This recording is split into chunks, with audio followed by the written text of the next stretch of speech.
last week, some massive news in the world of MMA. Daniel Cormier is now the new UFC light heavyweight champion. This is unprecedented. This has never happened before. He lost, of course, at UFC 214, and then Jon Jones failed his pre-fight drug test, and then the California State Athletic Commission overturned that result into a new contest, and as a result, the UFC stripped Jon Jones of the belt, and Daniel Cormier is now the champion. He is kind enough to join us on the phone. DC, are you there?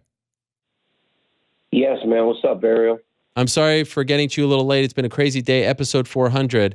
And I told you after the first time you came on just a few weeks ago that I'd leave you alone. And then Jon Jones fails. And then I said I'd leave you alone. And now here you are 2 weeks later because you're the UFC light heavyweight champion again.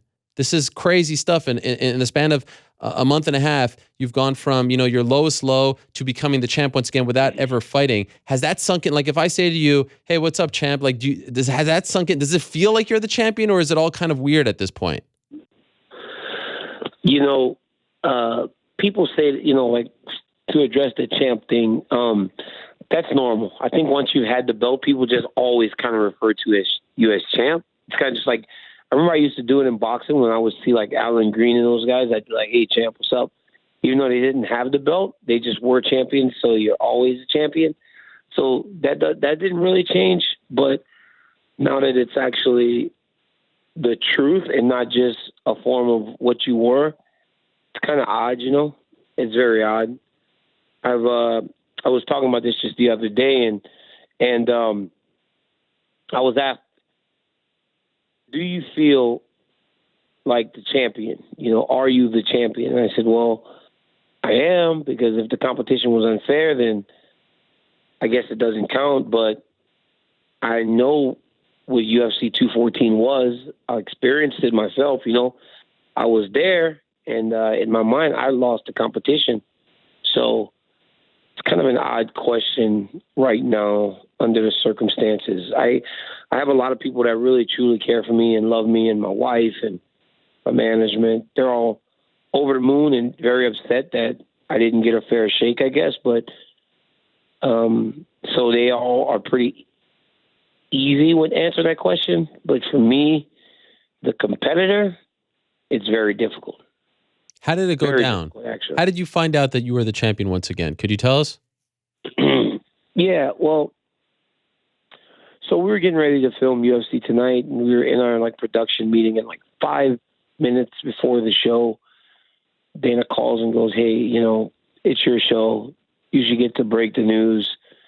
He goes, now that it's been scheduled and called a no contest, you're once again the UFC champion. Now, Dana and I have a pretty good relationship, so he goes, congratulations. He goes, I know that's not how you want to hear that, but congratulations. And that was pretty much all the time we had because I had to go on the air. But it was just odd because people want to congratulate you because it is a huge accomplishment. They know me, so it's almost kind of like walking on eggshells because I may flip out. It's just who I am. I'm a very competitive person. And so when you're told that news, and the last couple of weeks, obviously, and this has been a strange phenomenon. Like we talked about this, I believe, last time. You're infinitely more popular now than you've ever been. You acknowledge that, right? Yes, more people are very supportive. I think, honestly, man, when I saw the support was after the fight. Like when I was at my lowest, it felt like people wanted to pick me up. They didn't obviously you have people that do make fun of you and, stuff like that. But there were a lot of people that did not seem to like that I was hurting so bad. And that was actually cool to see, there are a lot of good people in this world still. And so then what prompts you? Because, you could have so many emotions. You could say, I told you all. You're the one who said that Jon, was only 3-0 in the UFC, right? You could say all kinds of things about being the clean champion. But then on Friday, you go out and you post this thing on your Instagram saying, lay off, Jon Jones. This guy, was gracious towards me after the fight. Please just do me the solid and give him space. Let him figure it out. Give him team some space. Let's just figure it out. Please don't kick him while he's down. You guys have been, I said to you, I thought he brought out the worst in you. And now, in the end, he brings out the best in you for you to do that. Why? Why do you feel the need to do that? you know, so I keep getting like people telling me stuff like, wow, that statement, it's not some big grand gesture. It's just the simplest form of a human emotion. You know, compassion. It's like, man, I don't know exactly what the guy's going through, obviously, but I know that when shit's bad, it sucks when people are piling on, you know? So I'm like, man, just kind of lay off, you know? It sucks. I mean, because it's crazy, man. Like, you can have the most support in the world, and the ones that are going, haha, you cried on national television, you're a pussy, you're this, you're that, those are the ones that kind of stick with you. So I can only imagine the amount of people that are calling him, you know, all that stuff. And it's like, just give the guy some space, you know? Like, if you don't like him and you don't like what he did, I get it. You know, he's probably heard what you said. And if you want to show support for me, then I get it, you know? But be positive with me. You don't necessarily have to just kind of pile on while this dude's down in the dumps. Look, I am by no means saying that I am okay with what he did. I'm not. I'm not okay. It was not right, you know, regardless of if it comes out that this supplement was tainted or whatever the case is. It still was in the system the day of the fight or the day before the fight, and that's unfair. But at some point, you know, this dude's got to get up every day and still deal with his kids, you know, and his family. It's hard. It's hard when you're down and people are kicking you to get up and deal with your kids and your family, to try to put a brave face on. So that's essentially all I'm saying. I'm still, my feelings for him have not changed, but, you know, a little compassion goes a long way in those situations. Have you heard from Jon? No, Jon and I don't talk. Okay. I don't anticipate we ever will. You know, it's like, we don't have that type of relationship. We never did. We don't have to. And I'm okay with that. I just know that stuff's hard right now for him. So, because it's hard for me, and I'm supposed to be on the good side of this whole equation, you know, and the shit's still hard for me. Yeah, you're not. I mean, like, this is not a big step from the first time we spoke right after 214. Like, you still kind of seem, you know, the clouds have not completely opened up. Like, it's almost like, I feel like we've gone through 3 steps here since that fight. The first one, when you were on vacation, and it was clear that you were kind of down. The second one, I felt like you were opening up. It was post Mayweather McGregor. You were kind of moving on. You got the news, yes, but it felt like it. But now it almost feels like you're still in like this confused state. Like, you don't really know how to feel. Is that fair?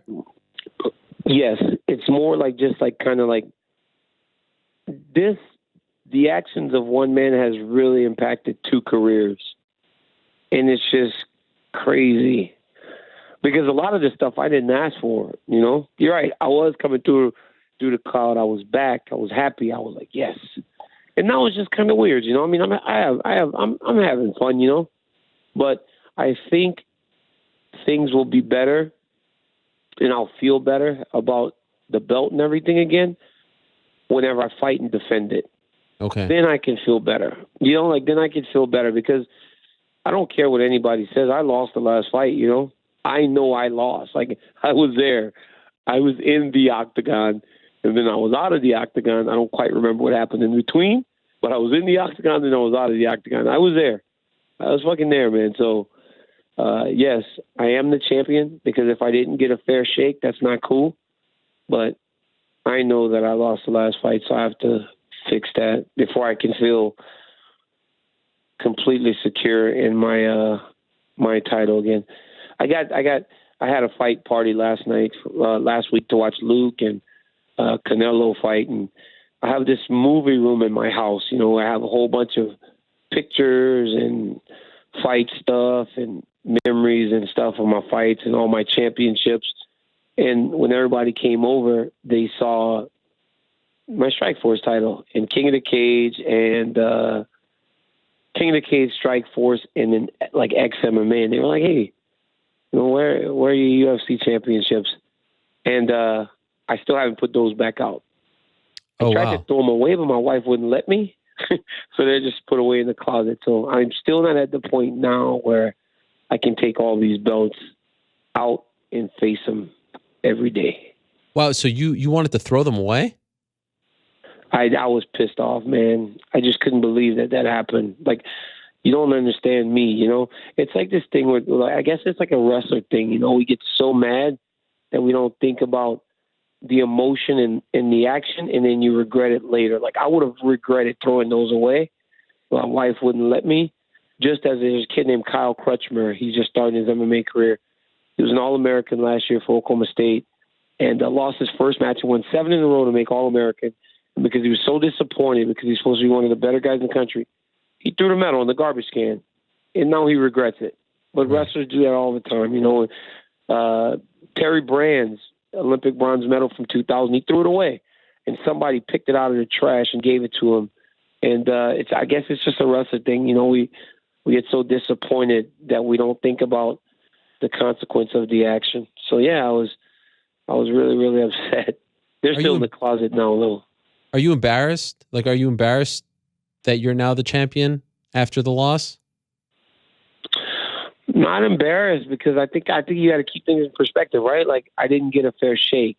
Right. But last time that I won the belt from Rumble, and people were saying you're not a real champion, and I had won the belt and fought, and people were saying stuff like they gave you the belt. I was always kind of like, no, you know, I'm eligible to fight, you know, and I'm the one that's here defending this title. And this time they actually gave me the belt. Like, they legit gave me the belt because I got cheated. It's just very difficult for me to just ignore what happened at UFC 214. That's it. Do you think Jon knowingly took steroids in that fight?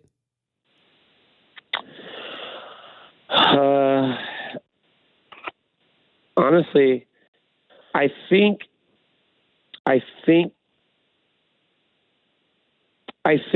losing to me, the idea of losing to me was so negative that I believe he would have done anything, trained, you know, to win the fight. And look, my whole thought is this, Ariel. I've been in this program for 12 years, from 2001 to 9 in wrestling, 13 to 17, or 15 to 17 now, and I've never had anything like that happen to me.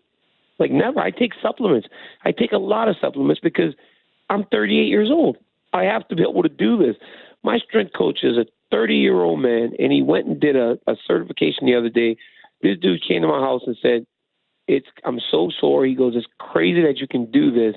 And he goes, especially at your age. And I don't think that he wanted to say that. I think it slipped. I think he was saying, dude, you're old to be doing all the stuff that you do. And so I take supplements. I take so much stuff.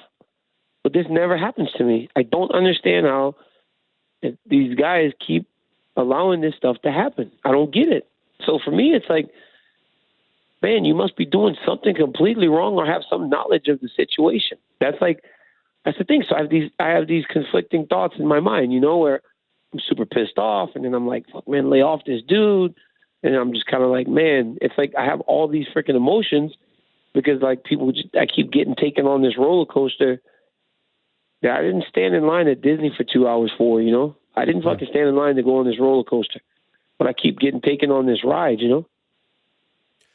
There's a burden that comes with being champion. GSP has talked about it. Anderson Silva has talked about it.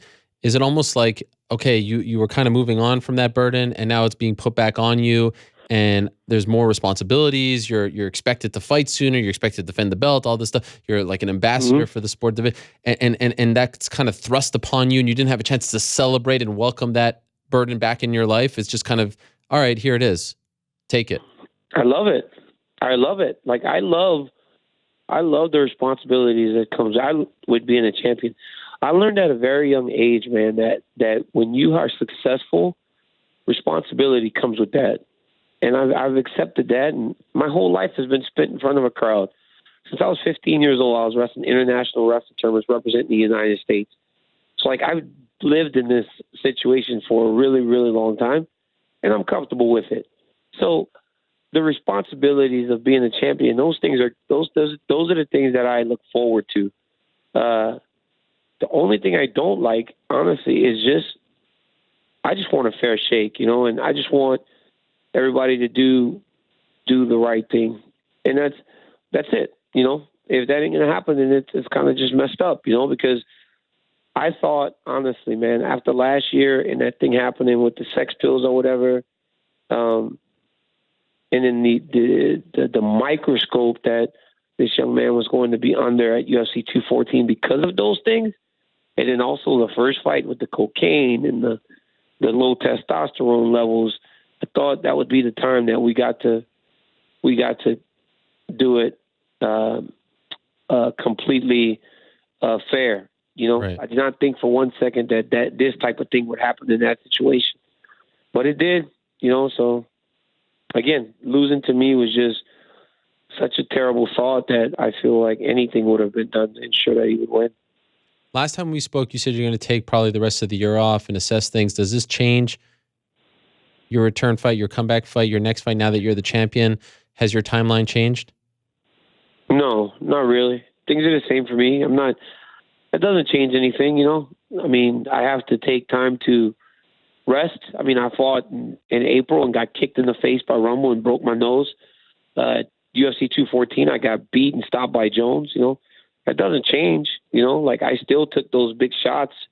I still got to take time to recover myself and make sure that my mind is good, because, man, what if I lost something in that fight in July? I got to make sure my body has time to recover from all that fight. Is it weird to you that like the worst thing to happen to Jon, and at the time what you thought was the worst thing to happen to you ended up being the best thing for your career? Meaning what? Meaning, what do you mean? What's the? Well, you're again infinitely more popular. People are supporting you. You're the clean champ in their eyes. It's weird. Like you did so many good things in this sport. I've been banging the drum forever that you should be considered number 2 pound for pound of all time, just because of the Jones fights. Now you can make a case that you're number 1 just because of the Jones fights and what happened afterwards. I mean, but these are like it's weird for you to be even more loved and respected after a loss than after all the great things that you did, the positive things, the victories. Is that not weird? It's very weird. And like I said earlier, I just think it's, again, human emotion, man. People don't like seeing people down for the most part. There are some bad people in this world, and those are the people that try to kick you when you're at your lowest. But for the most part, human beings are good people, and they see somebody hurting and they try to help. Why do you think when there's a car accident or something, people pull over to the side of the road and go try to help? Right. Even in real bad accidents, like, you don't want to see what you may see in that car, but you get out and you go and try to help because you're a human being and you have emotions. And I think that's what people felt. They saw me at my lowest. I cried on national television, and I cried a lot. And I would cry again if I lost. Like, that's just what happens. I hate losing. I work really hard, and I'm committed to my craft. And it's very upsetting whenever I don't accomplish the things I want to accomplish. But when people saw that, I think they saw, like, there was nothing, that was just me at my core, I'm an emotional guy. That's who I am.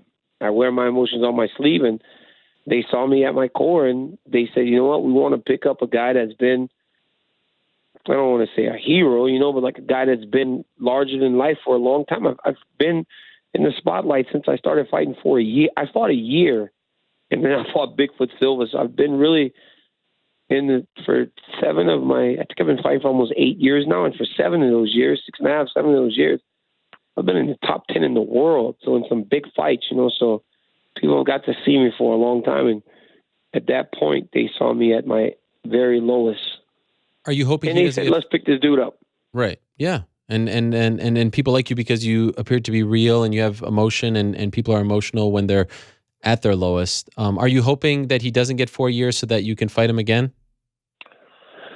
That's the big question, man. It's like, what do you do? It's like competitively, it's like, that's all I want. I mean, the moment I left the fight, as I told you on the next show, I was like, I don't know how I'm supposed to get this 3rd fight. Like, I don't know what I'm going to have to do to get this 3rd fight. But now, I don't think I have to do anything. I just have to hope that he's not gone for too long. Yeah. And then when he comes back, he can get a title shot. So it's a great thing. So no, I don't want it to be as long, but probably will. You don't get to make those types of mistakes over and over again, which sucks. But I think for this thing, like, and I looked into some past experiences. When Tyson Gay tested positive for something with USADA, he said, you know what? I did this, this, and this. And they said, okay, now we know what some of these people are taking. We'll use that to try to help us in the future. And they gave him a reduced sentence. I've known wrestlers that have tried to fight it, didn't say what they did and played dumb, and they've gotten really long suspensions. So maybe in your best interest to just be honest, help them in the future, and you might get a reduced suspension. And in the meantime, you get the pleasure of fighting Alexander Gustafsson probably again, which I know you enjoyed very much the first time. That was Alexander Gustafsson was very fun, but there's some fights out there. There's Gustafsson, but I fought him before, and I would definitely fight him again. That fight does not have to be as hard as I made it last time.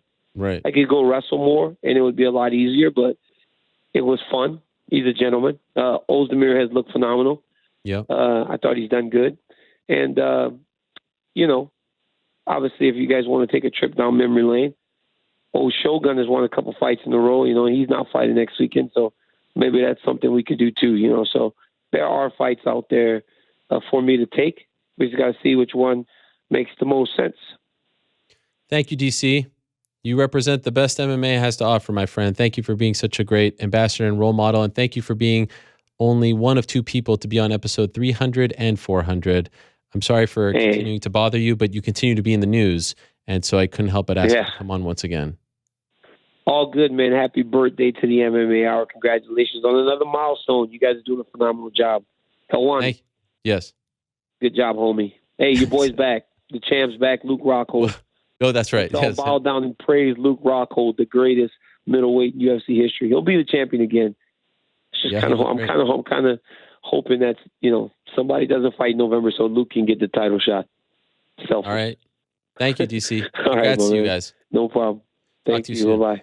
All right, there he is, Daniel Cormier, now once again the UFC light heavyweight champion.